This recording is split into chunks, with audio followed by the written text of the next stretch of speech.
Hello everyone, welcome to Mastura classes. आज हम देखेंगे एनसीईआरटी 10th क्लास की ज्योग्राफी का 7 चैप्टर, जिसका नाम है राष्ट्रीय अर्थव्यवस्था की जीवन रेखाएं। इसमें अर्थव्यवस्था के बारे में देखेंगे और ट्रांसपोर्टेशन से सिस्टम जो होता है हमारा, उससे रिलेटेड ये चैप्टर है, उसके बारे में हम इस चैप्टर में देखेंगे। तो ये शुरू करते हैं अपना चैप्टर।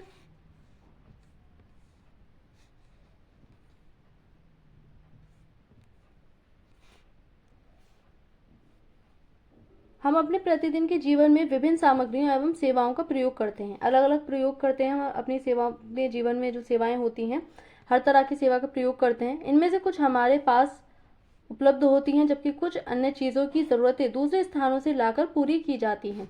वस्तुएं तथा सेवाएं मांग स्थल से आपूर्ति स्थल पर अपने आप नहीं पहुंचती। वस्तुओं तथा सेवाओं के आपूर्ति स्थानों से मांग स्थानों तक ले जाने हेतु परिवहन की आवश्यकता होती है। यानी कि किसी भी सेवा या किसी भी सामग्री को एक जगह से दूसरी जगह अपने आप वो नहीं जा सकती है, उसको पहुंचाने के लिए परिवहन की हमें आवश्यकता होती है। कुछ व्यक्ति इसको उपलब्ध करवाने में संलग्न होते हैं। जो व्यक्ति उत्पाद को परिवहन द्वारा उपभोक्ताओं तक पहुंचाते हैं उन्हें व्यापारी कहा जाता है। और यही आता है टर्शरी सेक्टर में, जो हमारी तृतीय क्रियाकलाप होती है उसमें सेवाएं ही आती हैं, जो कि परिवहन वाली सेवा भी आती है। अतः एक देश के विकास की गति वस्तुओं तथा सेवाओं के उत्पादन के साथ उनके एक स्थान से दूसरे स्थान तक वहन मूवमेंट की सुविधा पर भी निर्भर करती है। यदि हम किसी देश की अर्थव्यवस्था को देखें वो कितनी मजबूत है, तो उसमें हमें 3 सेक्टर दिखाई देते हैं, प्राथमिक, द्वितीयक और तृतीयक। प्राथमिक में हमने देखा था जो कच्ची सामग्री होती है, यानी कि उत्पादन वगैरह, कृषि। दूसरा हमने देखा था इंडस्ट्री से रिलेटेड जो फैक्ट्रियां वगैरह होती हैं, किसी भी कच्चे माल को जो है उसको चेंज करना, किसी नए रूप उसको देना। जैसे कि हमने देखा था गेहूं उत्पादन किया किसान ने, वो हमारी प्राथमिक क्रिया हो गई। द्वितीयक में क्या आ गया कि उसी गेहूं से आटा वगैरह पीस करके उसका बिस्किट या ब्रेड बना देना, फिर उसी बिस्किट या ब्रेड को जो है सेवा देने के लिए, यानी कि उसको एक जगह से दूसरी जगह पहुंचाया जाएगा, जिसको जो कस्टमर है उसको खरीद पाएगा। तो इससे हमारी अर्थव्यवस्था पता चलती है। इसलिए सक्षम परिवहन के साधन तीव्र विकास हेतु पूर्व अपेक्षित हैं। वस्तुओं तथा सेवाओं का लाना ले जाना पृथ्वी के 3 महत्वपूर्ण क्षेत्रों पर किया जाता है, स्थल, जल तथा वायु। ये 3 स्थान होते हैं पृथ्वी के, जिनसे सेवा का आदान प्रदान होता है। इन्हीं के आधार पर परिवहन के स्थल, जल व वायु परिवहन में वर्गीकृत किया जा सकता है। हम इनको 3 तरह से बांटकर देख सकते हैं। जो हमारे परिवहन साधन होते हैं कौन कौन से, स्थल परिवहन, जल परिवहन और वायु परिवहन। स्थल परिवहन में कौन कौन से आते हैं, तो इसमें आता है सड़क परिवहन, जो सड़कों पर बसें वगैरह होती हैं, ट्रक होते हैं, बाइकें, इनके द्वारा जो सर्विस दी जाती है। रेल परिवहन, रेल मार्ग हम देखते हैं। पाइपलाइन के द्वारा गैस और जो तेल होते हैं उनको भेजा जाता है। तो ये सारे स्थल के मार्ग होते हैं। जल मार्ग की अगर हम बात करें तो एक होता है आंतरिक जल परिवहन, जो दिखाई देता है, यानी कि नदियों के माध्यम से एक ही देश के अंदर में पूरी गतिविधि होती है। समुद्री परिवहन वो होता है जो एक देश से दूसरे देश में सामान भेजा जाता है। वायु परिवहन, घरेलू विमान सेवा, जो आंतरिक सेवा होती है। इसमें भी 2 प्रकार के हमें देखने को मिलती है, एक सार्वजनिक प्राधिकरण यानी कि गवर्नमेंट साइड से, और एक निजी विमान सेवा जो प्राइवेट कंपनियों की होती है, और एक होती है अंतर्राष्ट्रीय विमान सेवा जो देशों विदेशों से संपर्क जोड़ती है। तो बहुत समय तक व्यापार तथा परिवहन सुविधा एक सीमित क्षेत्र तक ही किया जाता था। विज्ञान तथा प्रौद्योगिकी के विकास के साथ व्यापार व परिवहन के क्षेत्र में विस्तृत वृद्धि हुई है। सक्षम व तीव्र गति वाले परिवहन से आज संसार एक बड़े गांव में परिवर्तित हो गया है। परिवहन का यह विकास संचार साधनों के विकास की सहायता से भी संभव हो सका है, जो संचार माध्यम है, यानी कि एक दूसरे से जो है कनेक्ट होना। इसलिए परिवहन, संचार व व्यापार एक दूसरे के पूरक हैं, यानी कि एक दूसरे पर निर्भर करते हैं। आज भारत को अपने विशाल आकार, विविधताओं, भाषाई तथा सामाजिक व सांस्कृतिक बहुलताओं के बावजूद संसार के सभी क्षेत्रों से सुचारू रूप से जुड़ा हुआ है। रेल, वायु एवं जल परिवहन, समाचार पत्र, रेडियो, दूरदर्शन, सिनेमा तथा इंटरनेट आदि इसके सामाजिक आर्थिक विकास में अनेक प्रकार से सहायक है। स्थानिक से अंतर्राष्ट्रीय स्तरीय व्यापार ने अर्थव्यवस्था को जीवन शक्ति दी है। इसने हमारे जीवन को समृद्ध किया है तथा आरामदायक जीवन के लिए सुविधाओं व साधनों में बढ़ोतरी की है। इस अध्याय में आप पढ़ेंगे कि किस प्रकार आधुनिक संचार तथा परिवहन के साधन हमारे देश और इसकी आधुनिक अर्थव्यवस्था को संचालित करते हैं। अतः यह स्पष्ट है कि सघन व सक्षम परिवहन का जाल तथा संचार के साधन आज विश्व, राष्ट्र व स्थानीय व्यापार हेतु पूर्व अपेक्षित हैं। हर जगह पर व्यापार करने के लिए हमें हर जगह साधन मिल जाते हैं। राष्ट्र के स्तर पर हो, विश्व के स्तर पर हो, स्थानीय स्तर पर हो, सब जगह हमें संसाधन देखने को मिलते हैं। परिवहन की अगर हम बात करें ट्रांसपोर्ट की, तो स्थल परिवहन की सबसे पहले बात कर लेते हैं। भारत विश्व का दूसरा सर्वाधिक सड़क जाल वाला देश है। पूरे विश्व में दूसरे नंबर पर आता है भारत। यह सड़क जाल लगभग 62.16 लाख किलोमीटर है, जो 2020-21 का ये डेटा है। भारत में सड़क परिवहन रेल परिवहन से पहले प्रारंभ हुआ है। जो सड़क परिवहन है वो बहुत पुराने टाइम से ही, रेल परिवहन तो हम देखते हैं 1853 से भारत में सबसे पहले मुंबई और थाने के बीच में जो ट्रेन चलती है वहां से शुरू होता है। निर्माण तथा व्यवस्था में सड़क परिवहन रेल परिवहन की अपेक्षा अधिक सुविधाजनक है। रेल परिवहन की अपेक्षा सड़क परिवहन की बढ़ती महत्ता निम्न कारणों से है। रेलवे लाइन की अपेक्षा सड़कों की निर्माण लागत बहुत कम होती है। जो रेलवे लाइन बिछाई जाती है इनमें बहुत पैसा चाहिए होता है। आर्थिक स्थिति जो है काफी इसमें लगती है। अपेक्षाकृत उबड़ खाबड़ व विच्छिन्न भूभागों पर सड़कें बनाई जा सकती हैं। अधिक ढाल प्रवणता तथा पहाड़ी क्षेत्रों में भी सड़कें निर्मित की जा सकती हैं। पहाड़ों को काटकर हम कई बार देखते हैं सड़कों का निर्माण होता है। अपेक्षाकृत कम व्यक्तियों, कम दूरी व कम वस्तुओं के परिवहन में सड़क मितव्ययी है। और यहाँ पे क्या है कि सामान भेजना एक जगह से दूसरे का बहुत सस्ता पड़ जाता है। यह घर घर सेवाएं उपलब्ध करवाता है तथा सामान चढ़ाने व उतारने की लागत भी अपेक्षाकृत कम होती है, जबकि रेल परिवहन से हम सामान को ले जाना लाने में बहुत ज्यादा कीमत आ जाती है। सड़क परिवहन अन्य परिवहन साधनों के उपयोग में एक कड़ी के रूप में भी कार्य करता है। जैसे जैसे सड़कें रेलवे स्टेशन, वायु व समुद्री पत्तनों को जोड़ती हैं, सड़कें इन सबको भी आपस में जोड़ती हैं। भारत में सड़कों की सक्षमता के आधार पर इन्हें निम्न 6 वर्गों में वर्गीकृत किया गया है। राष्ट्रीय राजमार्गों के मानचित्र यहाँ पर हम देखेंगे। स्वर्णिम चतुर्भुज महाराजमार्ग, जो स्वर्णिम चतुर्भुज हमारे भारत में बनता है। भारत सरकार ने दिल्ली, कोलकाता, चेन्नई, मुंबई व दिल्ली को जोड़ने वाली 6 लेन वाली महाराजमार्गों की सड़क परियोजना प्रारंभ की है, जो कि महानगरों को आपस में जोड़ते हैं। उनको हम महानगर के नाम से जो महानगर होते हैं उसके नाम पर ये पड़ा है। इस परियोजना के तहत 2 गलियारे प्रस्तावित हैं। प्रथम उत्तर दक्षिण गलियारा जो श्रीनगर को कन्याकुमारी से जोड़ता है, तथा द्वितीय जो पूर्व पश्चिम गलियारा है जो सिलचर असम तथा पोरबंदर गुजरात को जोड़ता है। उत्तर से दक्षिण और पूर्व से पश्चिम आपस में जोड़ता है।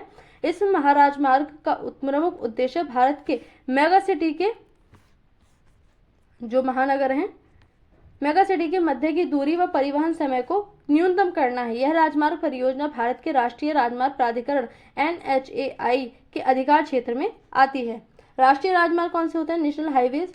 तो राष्ट्रीय राजमार्ग देश के दूरस्थ भागों को जोड़ते हैं। ये प्राथमिक सड़क तंत्र हैं। अनेक प्रमुख राष्ट्रीय राजमार्ग उत्तर से दक्षिण तथा पूर्व से पश्चिम दिशाओं में फैले हैं, यानी कि पूरे भारत को ये कवर करते हैं। राज्य राजमार्ग स्टेट हाईवेज जो होते हैं, राज्य की राजधानियों को जिला मुख्यालयों से जोड़ने वाली सड़कें राज्य राजमार्ग कहलाती हैं। जैसे कि अहमदाबाद वडोदरा द्रुत मार्ग यहाँ पर दिखाया गया है।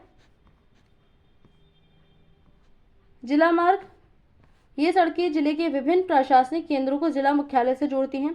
अन्य सड़कें देखें तो इस वर्ग के अंतर्गत वे सड़कें आती हैं जो ग्रामीण क्षेत्रों तथा गांवों को शहरों से जोड़ती हैं। प्रधानमंत्री ग्रामीण सड़क परियोजना के तहत इन सड़कों के विकास को विशेष प्रोत्साहन मिला है। इस परियोजना के कुछ विशेष प्रावधान हैं, जिसमें देश के प्रत्येक गाँव को प्रमुख शहरों से पक्की सड़कों, वे सड़कें जिन पर वर्ष भर वाहन चल सके, पक्की सड़कें यानी कि हम कहेंगे जिसमें वर्ष भर साधन चलते हैं, जो वाहन होते हैं वो चल सकते हैं। कच्ची सड़कों पर तो ये है कि बरसात के टाइम में वो जो मार्ग होते हैं बंद हो जाते हैं क्योंकि कीचड़ में पानी वगैरह भर जाता है। सड़कों द्वारा जोड़ना प्रस्तावित है इसमें। तो यहाँ पर मैप दिखाया गया है राष्ट्रीय राजमार्ग का। ये जो रेड वाली लाइन जा रही है उत्तर दक्षिण राजमार्ग को जोड़ देगी, जो कि यहाँ पर हम देख सकते हैं यहाँ से श्रीनगर से जाती है और ये कन्याकुमारी तक निकलती है, बिल्कुल दक्षिण वाले छोर पर। और ये पूरा पश्चिम को दिखाया गया है ग्रे वाली से। यहाँ से ये राजकोट जो गुजरात में पोरबंदर है, पोरबंदर से लेकर के और यहाँ पर ये जा रहा है सिलचर तक। सिलचर तक पर यहाँ पर फैला हुआ है पूर्व में। और यहाँ पर स्वर्णिम चतुर्भुज जो है इसको दिखाया गया है। स्वर्णिम चतुर्भुज निकलता है हमारा दिल्ली से होता हुआ, ये जाता है मुंबई, मुंबई से फिर जाता है चेन्नई और चेन्नई से कोलकाता और कोलकाता से फिर दिल्ली में। इसको हम स्वर्णिम चतुर्भुज कहते हैं। चतुर्भुज टाइप से ही बना हुआ है, इसलिए इसका नाम चतुर्भुज रखा हुआ है। तो राष्ट्रीय राजमार्ग संख्या सहित यहाँ पर राष्ट्रीय राजमार्गों की अलग अलग संख्या पड़ी हुई होती है। जैसे कि राष्ट्रीय राजमार्ग नंबर 1 जो है उरी में दिखाई दे रहा है, लेह, ये सब यहाँ पर फैला हुआ है। तो इस तरह से हमारी जो सड़कें हैं वो फैली हुई हैं। सीमांत सड़कें उपरोक्त सड़कों के अतिरिक्त भारत सरकार प्राधिकरण के अधीन सीमा सड़क संगठन है जो देश की सीमांत क्षेत्रों में सड़कों का निर्माण व उनकी देखरेख करता है। यह संगठन 1960 में बनाया गया, जिसका कार्य उत्तर तथा उत्तरी पूर्वी क्षेत्रों में सामरिक महत्व की सड़कों का विकास करना था। इन सड़कों के विकास से दुर्गम क्षेत्रों में अभिगम्यता बढ़ी है तथा ये इन क्षेत्रों के आर्थिक विकास में भी सहायक हुई हैं। यहाँ पर विश्व की सबसे लंबी राजमार्ग सुरंग अटल टनल 9.02 किलोमीटर सीमा सड़क संगठन द्वारा बनाई गई है। यह सुरंग पूरे साल मनाली को लाहौल स्पीति घाटी से जोड़ती है। पहले यह घाटी भारी बर्फबारी के कारण लगभग 6 महीने तक अलग थलग रहती थी। यहाँ पर बहुत ज्यादा बर्फबारी होती है तो वो रास्ते बंद हो जाते हैं। यह सुरंग हिमालय की पीर पंजाल पर्वतमाला में औसत समुद्र तल से 3000 मीटर की ऊंचाई पर अति आधुनिक सुविधा के साथ बनाई गई है।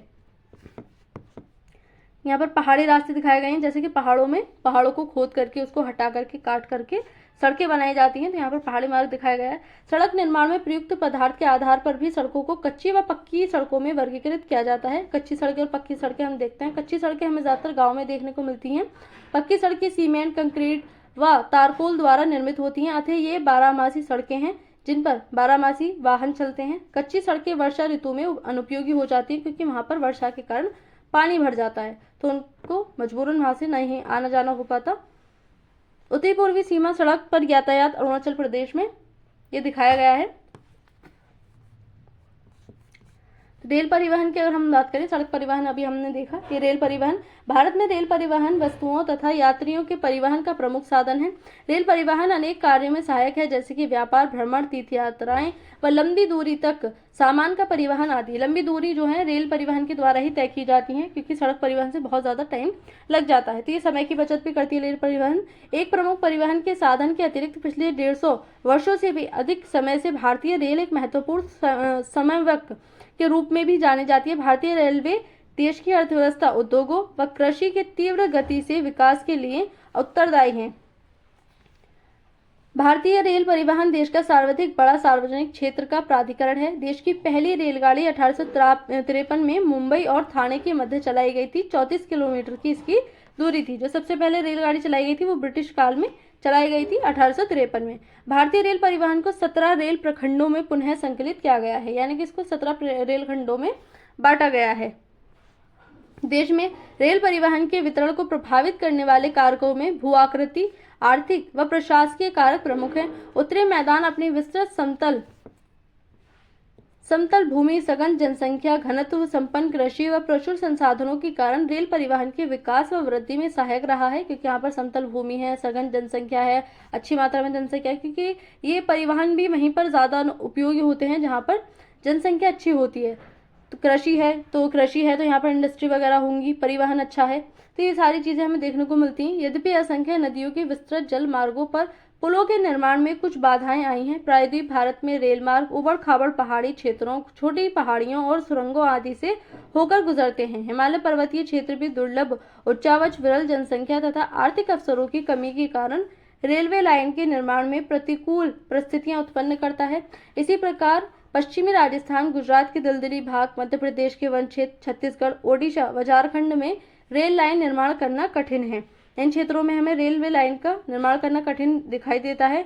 सह्याद्री तथा उससे सन्निध क्षेत्र को भी घाट या दर्रों के द्वारा ही पार कर पाना संभव है। कुछ वर्ष पहले भारत के महत्वपूर्ण आर्थिक क्षेत्र में पश्चिमी तट के साथ कोंकण रेलवे के विकास ने यात्री व वस्तुओं के आवागमन को सुविधाजनक बनाया है।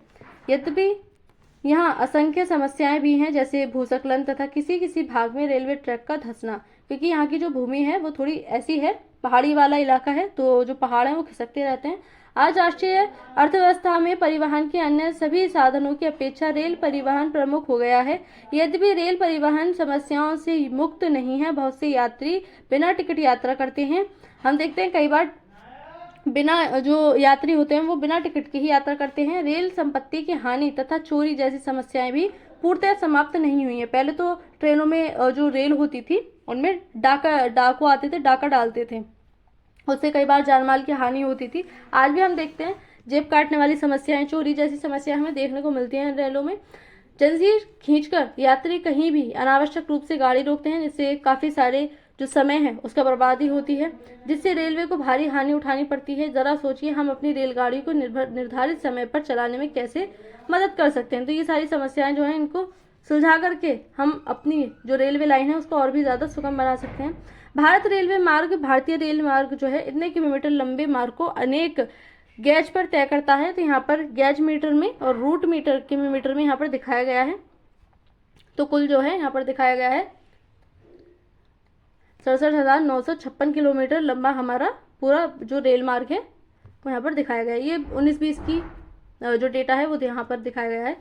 पाइपलाइन की अगर हम बात करें तो भारत के परिवहन मानचित्र पर पाइपलाइन का एक नया परिवहन का साधन है। ये जो पाइपलाइन है ये एक नया परिवहन है।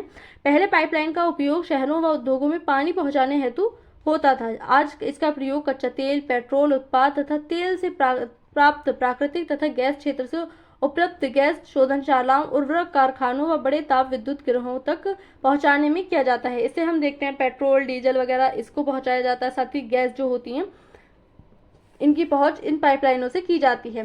ठोस पदार्थों को तरल अवस्था स्लरी में परिवर्तित कर पाइपलाइनों द्वारा ले जाया जाता है। जो ठोस पदार्थ होते हैं उनको भी तरल करके, उनको तपा करके उनको तरल किया जाता है, फिर इन पाइपलाइनों के माध्यम से एक जगह से दूसरी जगह पहुंचाया जाता है। सुदूर आंतरिक भागों में स्थित शोधनशालाएं जैसे बरौनी, मथुरा, पानीपत तथा गैस पर आधारित उर्वरक कारखानों की स्थापना पाइपलाइनों के जाल के कारण ही संभव हो पाई है। बहुत सारे कारखाने ऐसे हैं जो इन पाइपलाइनों के माध्यम से ट्रांसपोर्टेशन का काम कर पाते हैं। पाइपलाइन बिछाने की प्रारंभिक लागत अधिक है, लेकिन इसको चलाने की लागत न्यूनतम है। एक बार पाइपलाइन लगवा दो उसमें खर्चा बहुत ज्यादा आएगा, लेकिन एक बार लगने के बाद में निरंतर अपना काम करती रहती है।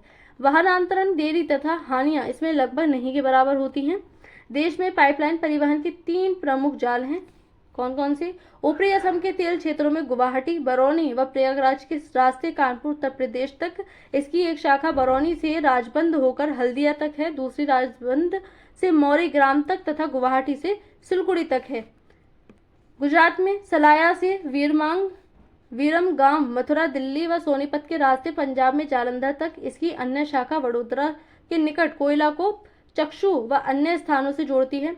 पहली 1700 किलोमीटर लंबी Hazira Vijaypur Jagdishpur HVJ cross entry gas pipeline Mumbai high और बसीन गैस क्षेत्रों को पश्चिमी और उत्तरी भाग के विभिन्न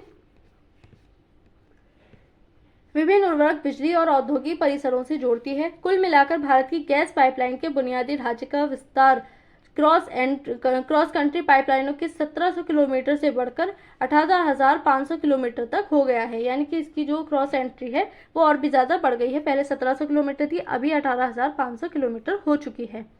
यहाँ पर जो है दिखाया गया है भारत के रेल मार्ग को कहाँ कहाँ तक फैला हुआ है। तो इस प्रकार से पूरा जो हमारा रेल मार्ग है, जैसे कि दिल्ली राजधानी से निकल करके जम्मू कश्मीर, देहरादून, अमृतसर, अम्बाला, ये पूरे भारत में इस तरह से जो हमारा रेल मार्ग है वो इस तरह से फैला हुआ है। जल परिवहन की अगर हम बात करें तो भारत के लोग प्राचीन काल से समुद्री यात्राएं करते रहे हैं। इसके नाविकों ने दूर तथा पास के क्षेत्रों में भारतीय संस्कृति व व्यापार को फैलाया है। जल परिवहन का सबसे सस्ता साधन है। जल परिवहन को सबसे सस्ता साधन माना जाता है। कहते हैं कि इसके जो है कॉस्ट बहुत कम बैठती है। यह भारी व स्थूलकाय वस्तुओं ढोने में अनुकूल है। यह परिवहन साधनों में ऊर्जा सक्षम तथा पर्यावरण अनुकूल है। भारत में अंतःस्थलीय नौ संचालन जलमार्ग 14,500 किलोमीटर लंबा है। जो देश के अंदर ही, भारत के अंदर ही जलमार्ग का द्वारा ट्रांसपोर्टेशन किया जाता है, तो उसकी लंबाई है 14,500 किलोमीटर। एक देशव्यापी जलमार्ग नेटवर्क बनाने के लिए और देश में अंतर्देशीय जल परिवहन को रेल और सड़क परिवहन की एक किफायती पर्यावरण अनुकूल पूरक माध्यम के रूप में बढ़ावा देने के लिए 111 अंतर्देशीय जलमार्गों पहले घोषित किए गए थे। 5 राष्ट्रीय जलमार्ग सहित को राष्ट्रीय जलमार्ग अधिनियम 2016 द्वारा राष्ट्रीय जलमार्ग NW घोषित किया गया है। ये जो इसको दिया गया है रिपोर्ट, वार्षिक रिपोर्ट पत्तन पोत परिवहन और जलमार्ग मंत्रालय के द्वारा ये रिपोर्ट जारी की गई थी, जो कि भारत सरकार के द्वारा 2023-24 की ये रिपोर्ट है। उत्तर पूर्वी राज्यों में आंतरिक जलमार्ग परिवहन अधिक महत्वपूर्ण है। जो उत्तर पूर्वी राज्य हैं वहां पर हमें अधिकतर इसका उपयोग होता हुआ दिखाई देता है। उत्तर वाले क्षेत्र में, जम्मू कश्मीर में इसका बहुत बड़ा योगदान है। वहां पर तो हम पानी में ही बहुत सारी चीजें देखते हैं। निम्न जलमार्गों को भारत सरकार द्वारा राष्ट्रीय जलमार्ग घोषित किया गया है। हल्दिया तथा प्रयागराज के मध्य गंगा जलमार्ग को 1630 किलोमीटर लंबा है। नौगम्य जलमार्ग संख्या नंबर 1 सदिया व धुबरी के मध्य 891 किलोमीटर लंबा ब्रह्मपुत्र नदी जलमार्ग। नौगम्य जलमार्ग संख्या 2 केरल में पश्चिम तटीय नहर कोट्टापुरम से कोल्लम तक उद्योग मंडल तथा चंपकारा नहरें 205 किलोमीटर। नौगम्य जलमार्ग संख्या 3 पर ये है। काकीनाडा और पुदुचेरी नहर स्ट्रेच के साथ साथ गोदावरी और कृष्णा नदी का विशेष विस्तार 1078 किलोमीटर राष्ट्रीय राजमार्ग नंबर 4 पर है। मताई नदी महानदी के डेल्टा चैनल ब्राह्मणी नदी और पूर्वी तटीय नहर के साथ ब्राह्मणी नदी का विशेष विस्तार 588 किलोमीटर राष्ट्रीय राजमार्ग नंबर संख्या 5 पर है। कुछ अन्य अंतर जलमार्ग भी हैं जिन पर परिवहन होता है। इसमें मांडवी, ज्वारी और कंबरझुआ, सुंदरवन, बराक केरल का पश्च जाल है। इन सब के अतिरिक्त विदेशी व्यापार भारतीय तट पर स्थित पत्तनों द्वारा किया जाता है। देश का 95% व्यापार मुद्रा रूप में 68% समुद्रों द्वारा होता है। समुद्रों द्वारा इसका इतना व्यापार होता है। प्रमुख समुद्री पत्तन कौन कौन से हैं? तो भारत की 7516.6 किलोमीटर लंबी समुद्री तटरेखा के साथ 12 प्रमुख तथा 200 मध्यम व छोटे पत्तन हैं। ये प्रमुख पत्तन देश का 95% विदेशी व्यापार संचालित करते हैं। जो हमारा बाहर से आयात निर्यात होता है 95% इन्हीं मार्गों से होता है। स्वतंत्रता प्राप्ति के पश्चात कच्छ में दीनदयाल पत्तन कांडला पहले पत्तन के रूप में विकसित किया गया। ऐसा देश विभाजन से कराची पत्तन जो पाकिस्तान में शामिल हो गया था उसकी कमी को पूरा करने तथा मुंबई पत्तन से होने वाले व्यापारिक दबाव को कम करने के लिए किया गया था। हमने देखा मुंबई में हमारा पत्तन है, बहुत महत्वपूर्ण पत्तन है, प्राचीन टाइम से ही चला आ रहा था, तो इस पर अत्यधिक दबाव ना पड़े तो दीनदयाल पत्तन इसका निर्माण किया गया। पहले जो था कराची में, जो आज के टाइम में पाकिस्तान में पड़ता है, ये वाला पत्तन हुआ करता था। दीनदयाल पत्तन एक ज्वारीय पत्तन है। यह जम्मू कश्मीर, हिमाचल प्रदेश, पंजाब, हरियाणा, राजस्थान व गुजरात के औद्योगिक तथा खाद्यान्नों के आयात निर्यात को संचालित करता है। मुंबई बृहत्तम पत्तन है जिसके प्राकृतिक खुले विस्तृत व सुचारू पोताश्रय है। मुंबई पत्तन के अधिक परिवहन को ध्यान में रखकर इसके सामने जवाहरलाल नेहरू पत्तन विकसित किया गया जो इस पूरे क्षेत्र को एक समूह पत्तन की सुविधा भी प्रदान कर सके। मुंबई पत्तन में जहाज पर ट्रकों को ले जाते हुए दिखाया गया है। जो मुंबई पत्तन है यहाँ पर बड़ी बड़ी जो मतलब बाहर से आयात निर्यात होता है फॉरेन साथ में। लोह अयस्क के निर्यात के संदर्भ में मुरगांव पत्तन देश का महत्वपूर्ण पत्तन है। यहाँ से देश के कुल निर्यात का आधा 50% लोह अयस्क का निर्यात किया जाता है। कर्नाटक में स्थित न्यू मैंगलोर पत्तन कुदिरेमुख खानों से निकले लोह अयस्क का निर्यात करता है। सुदूर दक्षिण पश्चिम में कोचीन पत्तन है। यह एक लैगून के मुहाने पर स्थित एक प्राकृतिक पोताश्रय है जो पहले से ही बना हुआ है प्राकृतिक द्वारा। न्यू मंगलोर पत्तन पर टैंकर द्वारा कच्चे तेल का निर्वहन यहाँ पर दिखाया गया है। तो पूर्वी तट के साथ तमिलनाडु में दक्षिण पूर्वी छोर पर वीओ चिदम्बरम तूतीकोरन पत्तन है। यह एक प्राकृतिक पोताश्रय है तथा इसकी पृष्ठभूमि भी अत्यंत समृद्ध है। इसमें भी हम दो प्रकार के पत्तन देख सकते हैं, एक होते हैं प्राकृतिक और एक होते हैं कृत्रिम। प्राकृतिक वो होते हैं जो प्रकृति द्वारा बने हुए हैं पहले से ही, इन्हें मानव द्वारा निर्मित नहीं किया गया है, जैसे कि तमिलनाडु का तूतीकोरिन। कुछ होते हैं कृत्रिम जो मानव द्वारा बनाए जाते हैं। अतः यह पत्तन हमारे पड़ोसी देशों जैसे श्रीलंका, मालदीव आदि तथा भारत के तटीय क्षेत्रों की विभिन्न वस्तुओं के व्यापार को संचालित करता है। चेन्नई हमारे देश का प्राचीनतम कृत्रिम पत्तन है। ये कृत्रिम पत्तन है जो कि बनाया गया है। व्यापार की मात्रा तथा लादे सामान के संदर्भ में इसका मुंबई के बाद दूसरा स्थान है। विशाखापट्टनम स्थल से घिरा है, गहरा व सुरक्षित पत्तन है। प्रारंभ में यह पत्तन लोह अयस्क निर्यात के रूप में विकसित किया गया था। ओडिशा में स्थित पारादीप पत्तन विशेषतः लोह अयस्क का निर्यात करता है। यहाँ से लोह अयस्क का अत्यधिक निर्यात होता है। श्यामा प्रसाद मुखर्जी कोलकाता एक अंतःस्थलीय नदीय पत्तन है। यह पत्तन गंगा ब्रह्मपुत्र बेसिन के वृहत व समृद्ध पृष्ठभूमि को सेवाएं प्रदान करता है। ज्वारीय पत्तन होने के कारण तथा हुगली के तलछट जमाव से इसे नियमित रूप से साफ करना पड़ता है। कोलकाता पत्तन पर बढ़ते व्यापार को कम करने हेतु हल्दिया सहायक पत्तन के रूप में विकसित किया गया है। बहुत सारे पत्तन सहायक पत्तन के रूप में इनको निर्माण किया गया, कृत्रिम तौर से बनाया गया है। वो इसलिए क्योंकि एक ही पत्तन पर, यानी कि जो एक ही पोर्ट है उस पर अत्यधिक आयात निर्यात न हो, उस पर अत्यधिक दबाव न बने, इसलिए इन छोटे छोटे पत्तनों का निर्माण किया गया है। बड़े आकार के कार्गो को उठाने रखने की सुविधाओं से युक्त वीओ चिदम्बरम तूतीकोरिन पत्तन। यहाँ पर उसकी पिक्चर दिखाई गई है। ये देखा हमने जल परिवहन। हम बात करें वायु परिवहन की, तो आज वायु परिवहन तीव्रतम, आरामदायक और प्रतिष्ठित परिवहन का साधन है। सबसे फास्ट जो परिवहन है वो वायु परिवहन ही है और ये विदेशों में किया जाता है, लेकिन इसकी कॉस्ट बहुत ज्यादा होती है। इसके द्वारा अति दुर्गम स्थानों जैसे ऊंचे पर्वत, मरुस्थलों, घने जंगलों व लंबे समुद्री रास्तों को सुगमता से पार किया जा सकता है। वायु परिवहन के अभाव में देश के उत्तरी पूर्वी राज्य के विषय में सोचें, जहां बड़ी नदियां, विच्छिन्न धरातल, घने जंगल, निरंतर बाढ़ आदि एक सामान्य बात है। हवाई यात्रा ने इसे अधिक अभिगम्य बना दिया, यानी कि जहाँ जिन क्षेत्रों में बड़े बड़े पर्वत हों, बहुत भारी मात्रा में नदियों के द्वारा वहाँ बाढ़ आती हो, घना जंगल हो, तो ऐसे क्षेत्र में जाना जो था संभव नहीं था। तो वायु मार्ग से वहाँ जाना आसान हो पाया और इन क्षेत्रों में भी सेवाएं प्रदान की जाने लगी। उत्तरी पूर्वी राज्यों में वायु परिवहन अधिक महत्वपूर्ण क्यों है, तो हमें दिखाई देता है क्योंकि वहाँ पर पर्वत वगैरह है, घना जंगल है।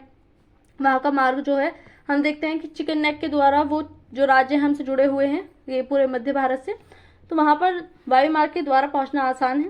पवन हंस हेलीकॉप्टर लिमिटेड तेल व प्राकृतिक गैस आयोग को इसकी अपतटीय संक्रांताओं में तथा अगम्य व दुर्लभ भूभागों जैसे उत्तरी पूर्वी राज्यों तथा जम्मू कश्मीर, हिमाचल प्रदेश व उत्तराखंड के आंतरिक क्षेत्रों में हेलीकॉप्टर सेवाएं उपलब्ध करवाता है। यहाँ पर दिखाया गया है मुख्य पत्तन और कुछ अंतर्राष्ट्रीय हवाई पत्तन, जो हमारे पत्तन हैं इनको दिखाया गया है। समुद्री पत्तन को यहाँ पर दिखाया गया है जहाज के द्वारा, जहाँ से हमें दिख रहा है न्यू मंगलोर, कोचीन, तिरुवनंतपुरम, चेन्नई, एन्नोर। तो यहाँ पर अलग अलग पत्तन, दीनदयाल पोर्ट हम देख सकते हैं, यहाँ पर कोलकाता, हल्दिया, पारादीप, विशाखापत्तनम, और यहाँ पर हवाई पत्तन भी दिखाए गए हैं जैसे कि हैदराबाद, छत्रपति शिवाजी, दिल्ली, इंदिरा गांधी अंतर्राष्ट्रीय हवाई अड्डा है, ये सबसे ज्यादा यहाँ पर आने जाने वाले हमें आवाजाही यहाँ से दिखाई देती है। अमृतसर यहाँ से हमें दिखाई देता है। तो ये सारे जो है मुख्य पत्तन और कुछ अंतर्राष्ट्रीय हवाई पत्तनों को यहाँ पर मैप में दिखाया गया है। तो उड़ान, उड़े देश का आम नागरिक विश्व स्तर पर अपनी तरह की पहली योजना है जिसे क्षेत्रीय विमानन बाजार में तेजी लाने के लिए डिजाइन किया गया है। ये एक योजना चलाई गई थी ताकि आम नागरिक जो है वो भी वायुयान से जो है यात्रा कर सके। आम नागरिक के लिए उड़ान को किफायती बनाकर क्षेत्रीय कनेक्टिविटी को बढ़ावा देने के लिए नागर विमानन मंत्रालय, भारत सरकार द्वारा क्षेत्रीय कनेक्टिविटी योजना RCS उड़ान की परिकल्पना जो है कल्पना की गई थी। योजना का मुख्य विचार सक्षम नीतियों और प्रोत्साहनों के माध्यम से एयरलाइनों को क्षेत्रीय और दूरस्थ मार्गों पर उड़ानें संचालित करने के लिए प्रोत्साहित करना है।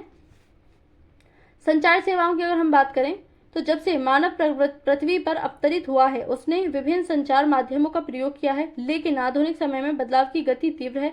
संदेश प्राप्तकर्ता या संदेश भेजने वाले के गतिविहीन रहते हुए भी लंबी दूरी का संचार बहुत आसान है। आज के टाइम में हम देखते हैं दुनिया के किसी भी कोने में कोई बैठा हो, दो अलग अलग देशों में बैठे व्यक्ति सेकंडों में बात करते हैं। निजी दूरसंचार तथा जनसंचार में दूरदर्शन, रेडियो, समाचार पत्र समूह, प्रेस तथा सिनेमा आदि देश के प्रमुख संचार साधन हैं। भारत का डाक संचार तंत्र विश्व का बृहत्तम है। यह पार्सल, निजी पत्र व्यवहार तथा तार आदि को संचालित करता है। कार्ड व लिफाफा बंद चिट्ठी पहली श्रेणी की डाक समझी जाती है। पहले टाइम पर चिट्ठी, लिफाफे ये डाक के द्वारा देखा जाता था तथा विभिन्न स्थानों पर वायुयान द्वारा पहुंचाए जाते थे। इनमें पहुंचने में बहुत टाइम लग जाता था, कई महीने गुजर जाते थे। द्वितीय श्रेणी की डाक में रजिस्टर्ड पैकेट, किताबें, अखबार तथा मैगजीन शामिल है। ये धरातलीय डाक द्वारा पहुंचाए जाते हैं तथा इनके लिए स्थल व जल परिवहन का प्रयोग किया जाता है। बड़े शहरों व नगरों में डाक संचार में शीघ्रता हेतु हाल ही में 6 डाक मार्ग बनाए गए हैं। इन्हें राजधानी मार्ग, मेट्रो चैनल, ग्रीन चैनल, व्यापार बिजनेसेस चैनल, भारी चैनल तथा दस्तावेज चैनल के नाम से जाना जाता है। डिजिटल भारत एक ज्ञान आधारित परिवर्तन के लिए भारत को तैयार करने के लिए एक विशाल कार्यक्रम है। डिजिटल भारत कार्यक्रम का मुख्य उद्देश्य IT भारतीय प्रतिभा प्लस IT सूचना प्रौद्योगिकी = IT कल का भारत में होने वाले परिवर्तन को समझना और तकनीक को केंद्र में रखकर बदलाव लाना है। इसका उद्देश्य जो है डिजिटल भारत को बनाने का ये है। यहाँ पर राष्ट्रीय राजमार्ग 48 पर एक आपातकालीन कॉल बॉक्स दिखाया गया है ताकि किसी भी समस्या पर कॉल करके दूसरे को बुलाया जा सके। दूर संचार तंत्र में भारत एशिया महाद्वीप में अग्रणी है। नगरीय क्षेत्रों के अतिरिक्त भारत की 2/3 से अधिक गांव STD दूरभाष सेवा से जुड़े हैं। सूचनाओं के प्रसार को आधार स्तर से उच्च स्तर तक समृद्ध करने हेतु भारत सरकार ने देश के प्रत्येक गांव में 24 घंटे एसटीडी सुविधा के विशेष प्रबंध किए हैं। पूरे देश भर में एसटीडी की दरों को नियमित क्या है, यह सब सूचना संचार व अंतरिक्ष प्रौद्योगिकी के समन्वित विकास से ही संभव हो पाया है। जनसंचार मानव को मनोरंजन के साथ बहुत से राष्ट्रीय कार्यक्रमों व नीतियों के विषय में जागरूक करता है। इसमें रेडियो, दूरदर्शन, समाचार पत्र, पत्रिकाएं, किताबें तथा चलचित्र सम्मिलित हैं। आकाशवाणी, ऑल इंडिया रेडियो राष्ट्रीय, क्षेत्रीय तथा स्थानीय भाषा में देश के विभिन्न भागों में अनेक वर्गों के व्यक्तियों के लिए विविध कार्यक्रम प्रसारित करता है। दूरदर्शन देश का राष्ट्रीय समाचार व संदेश माध्यम तथा विश्व के बृहत्तम संचार तंत्र में एक है। यह विभिन्न आयु वर्ग के व्यक्तियों हेतु मनोरंजक, ज्ञानवर्धक व खेल जगत संबंधी कार्यक्रम प्रसारित करता है। भारत में वर्ष भर अनेक समाचार पत्र तथा सामयिक पत्रिकाएं प्रकाशित की जाती हैं। ये पत्रिकाएं सामयिक होने के नाते जैसे मासिक, साप्ताहिक आदि कई प्रकार की हैं। समाचार पत्र लगभग 100 भाषाओं तथा बोलियों में प्रकाशित होते हैं। अलग अलग भाषाओं में हमें समाचार पत्र दिखाई देते हैं ताकि सभी लोग उनसे कनेक्ट हो सके। क्या आप जानते हैं कि हमारे देश में सर्वाधिक समाचार पत्र हिंदी भाषा में प्रकाशित होते हैं तथा इसके बाद अंग्रेजी व उर्दू के समाचार पत्र आते हैं। भारत विश्व में सर्वाधिक चलचित्रों का उत्पादक भी है। यह कम अवधि वाली फिल्में, वीडियो, फीचर फिल्म तथा छोटी वीडियो फिल्में बनाते हैं। भारतीय व विदेशी सभी फिल्मों को प्रमाणित करने का अधिकार केंद्रीय फिल्म प्रमाणन board, central board of film certification को है। ये जो जितने भी काम होते हैं वो CBFC करता है। अंतर्राष्ट्रीय व्यापार की अगर हम बात करें तो राज्यों व देशों में व्यक्तियों के बीच वस्तुओं का आदान प्रदान व्यापार कहलाता है। व्यापार क्या होता है? किसी भी देश के बीच में, राज्य के बीच में या लोगों के बीच में एक चीज को दूसरे इंसान तक या दूसरे देश तक पहुंचाना ही, आदान प्रदान करना ही व्यापार कहलाता है। बाजार एक ऐसी जगह है जहां इसका विनिमय होता है दो देशों के मध्य। यह व्यापार अंतर्राष्ट्रीय व्यापार कहलाता है। यह समुद्री, हवाई व स्थलीय मार्गों द्वारा हो सकता है। यद्यपि स्थानीय व्यापार शहरों, कस्बों व गांवों में होता है। राज्य स्तरीय व्यापार 2 या 2 से अधिक राज्यों के मध्य होता है, जैसे कि MP से यूपी, यूपी से राजस्थान, महाराष्ट्र की होता है राज्य व्यापार। अंतर्राष्ट्रीय व्यापार कौन सा होता है? जैसे भारत से USA, USA से कनाडा, कनाडा से चीन, ये होता है अंतर्राष्ट्रीय व्यापार। एक देश के अंतर्राष्ट्रीय व्यापार की प्रगति उसके आर्थिक वैभव का सूचक है, इसलिए इसे राष्ट्र का आर्थिक बैरोमीटर भी कहा जाता है। सभी देश अंतर्राष्ट्रीय व्यापार पर निर्भर हैं क्योंकि संसाधनों की उपलब्धता क्षेत्रीय है, अर्थात इनका वितरण असमान है। यानी कि प्रत्येक देश एक दूसरे पर जरूर ही निर्भर करता है, क्योंकि कहीं कुछ संसाधन देखने को मिलते हैं, कहीं पर कुछ संसाधन देखने को मिलते हैं। तो हर देश एक दूसरे के साथ व्यापार जरूर करता है। आयात तथा निर्यात व्यापार के घटक हैं। आयात व निर्यात का अंतर ही देश के व्यापार संतुलन को निर्धारित करता है। अगर निर्यात मूल्य आयात मूल्य से अधिक हो तो उसे अनुकूल व्यापार संतुलन कहते हैं। इसे विपरीत निर्यात की अपेक्षा अधिक आयात संतुलित व्यापार कहा जाता है। अगर कोई देश निर्यात ज्यादा कर रहा है, आयात कम कर रहा है, तो उस देश की अर्थव्यवस्था मजबूत होगी, जैसे कि हमें USA दिखाई दे रहा है। अगर कोई देश आयात ज्यादा कर रहा है, निर्यात कम कर रहा है, तो उसकी आर्थिक व्यवस्था हमें कमजोर होती हुई दिखाई देगी। विश्व के सभी भौगोलिक प्रदेशों तथा सभी व्यापारिक खंडों के साथ भारत के व्यापारिक संबंध हैं। भारत में निर्यात होने वाली प्रमुख वस्तुएं रत्न व जवाहरात, रसायन एवं संबंधित उत्पाद तथा कृषि एवं संबंधित उत्पाद हैं। यहाँ पर हमें अपने भारत में कृषि संबंधित उत्पाद ज्यादा दिखाई देते हैं। भारत में आयातित वस्तुओं में कच्चा पेट्रोलियम तथा उत्पाद, रत्न व जवाहरात, आधार धातुएं, मशीनें, कृषि व अन्य उत्पाद शामिल हैं जो भारत आयात करता है। भारत अंतर्राष्ट्रीय स्तर पर एक सॉफ्टवेयर महाशक्ति के रूप में उभरा है तथा सूचना प्रौद्योगिकी के माध्यम से अत्यधिक विदेशी मुद्रा अर्जित कर रहा है। पर्यटन एक व्यापार के रूप में भी हम देख सकते हैं। पिछले 2 दशकों में भारत में पर्यटन में उल्लेखनीय वृद्धि हुई है। पर्यटन यानी कि जो लोग बाग घूमने आते हैं विदेशों से भारत में, जिसमें सरकारी पहल, बुनियादी ढांचे का विकास और वैश्विक ब्रांडिंग का योगदान है। इन सारी योगदानों के द्वारा हम देख रहे हैं कि भारत में जो पर्यटन है वो बढ़ा है। भारत में पर्यटन को बढ़ावा देने के लिए स्वदेश दर्शन 2.0, वाइब्रेंट विलेज प्रोग्राम, प्रसाद तीर्थ यात्रा, कायाकल्प और आध्यात्मिक विरासत संवर्धन अभियान और पर्यटन मित्र जैसी योजनाएं शुरू की गई हैं। इन योजनाओं के द्वारा लोगों को दिखाया जाता है और लोगों को प्रदर्शित किया जाता है अपने देश के बारे में, तो लोग जो है मतलब मोटिवेट होकर के यहाँ पर आते हैं। पर्यटन राष्ट्रीय एकता को प्रोत्साहित करता है तथा स्थानीय हस्तकला व सांस्कृतिक उद्यमों को प्रशय देता है। अंतर्राष्ट्रीय स्तर पर यह हमें संस्कृति तथा विरासत की समझ विकसित करने में सहायक है। विदेशी पर्यटक भारत में विरासत पर्यटन, पारी पर्यटन, रोमांचकारी पर्यटन, सांस्कृतिक पर्यटन, चिकित्सा पर्यटन तथा व्यापारिक पर्यटन के लिए आते हैं। हम देखते हैं भारत में हिस्टोरिकल चीजें बहुत ज्यादा हैं। हिस्ट्री यहाँ की कितनी इंटरेस्टिंग रही है, एकदम डाइवर्स हिस्ट्री रही है भारत की। तो जो विदेशी हैं वो यहाँ पर उन स्थलों पर घूमने के लिए, भारत को देखने के लिए आते हैं। देश के विभिन्न भागों में पर्यटन की अपार संभावनाएं हैं। पर्यटन उद्योग के विकास हेतु विभिन्न प्रकार के पर्यटन को बढ़ावा देने का प्रयास किए जा रहे हैं। जो पर्यटन होता है उससे किसी भी देश की अर्थव्यवस्था को मजबूत किया जा सकता है, क्योंकि ये आर्थिक अर्थव्यवस्था को मजबूत करने में एक बहुत बड़ा योगदान देता है जो पर्यटन होता है। तो यहाँ पर जो है भारत में विरासत पर्यटन पर एक प्रोजेक्ट यहाँ पर हम तैयार कर सकते हैं। यहाँ पर जो है अरुणाचल प्रदेश, कुफरी, ये अलग अलग क्षेत्रों की जो न्यूज़पेपर कटिंग है यहाँ पर दिखाई गई है। तो इसमें हमने देखा परिवहन के माध्यम जो भी होते हैं, संचार माध्यम, लोगों से किस तरह से कनेक्टिविटी हो सकती है। आज के चैप्टर में इतना ही।